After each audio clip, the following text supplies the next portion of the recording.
Hello, Lido Beach.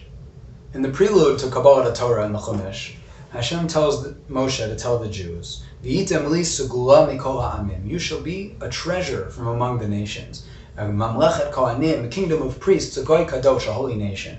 Ela hadvarim asher tidaber al bnei Yisrael. These are the words you should tell the Jewish people.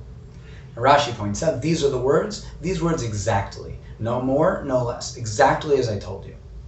Now, if you look around the Chumash is full of times when Hashem tells Moshe to tell the Jews stuff.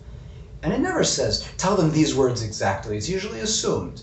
What's so special about this case that Hashem specifies, tell them exactly these words, no more, no less. So Rabbi Yitzchak Isaac Schur tells us that this teaches us the nature of Kabbalah Torah.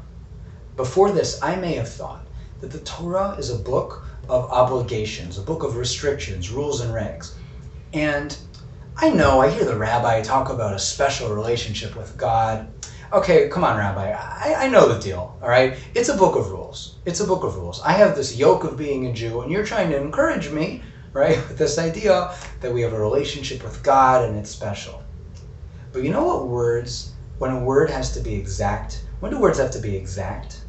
In a legal contract.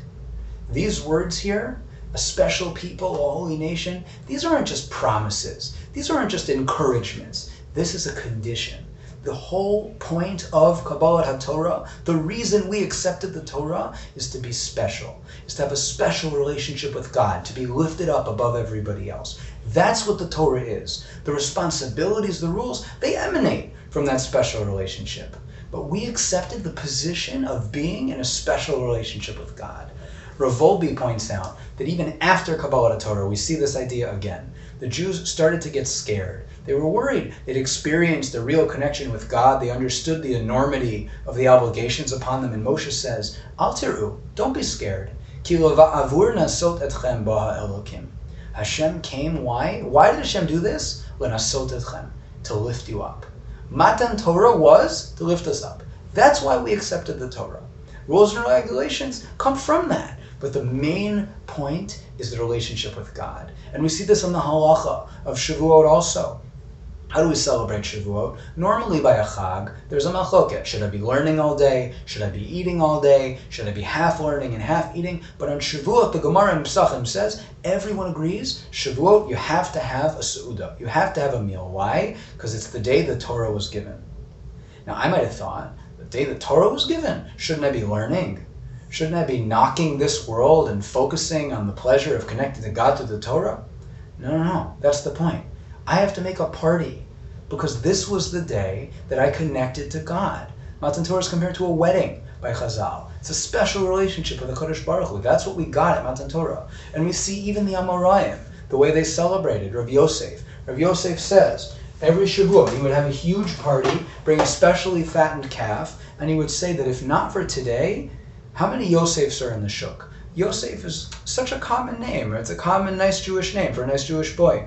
Everyone's named Yosef. But now, because of the Torah, he is not just a Yosef. He's Rav Yosef. What happened with the Torah? What happened on Shavuot? Rashi explains, Shalamadati Torah v'nitramamti. Thanks to Shavuot, I developed the ability to lift myself up. I became elevated. That's what Shavuot's all about. That's what Matan Torah is all about, a special relationship with God. So now Shavuot night, we're going to sit there and struggle and try to learn. And we know there's two elements of the Shavuot night learning. There's the learning, right, the sitting and learning for 7 hours straight. And then there's the part where we hang outside on the side in the snack room with our friends and we eat cheesecake and candy. Maybe both are integral to the idea of Shavuot.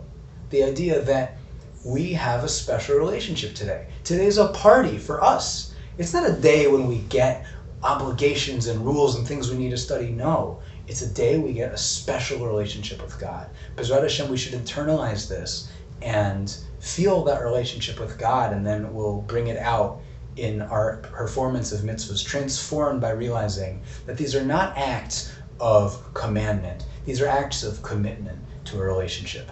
Chag Sameach.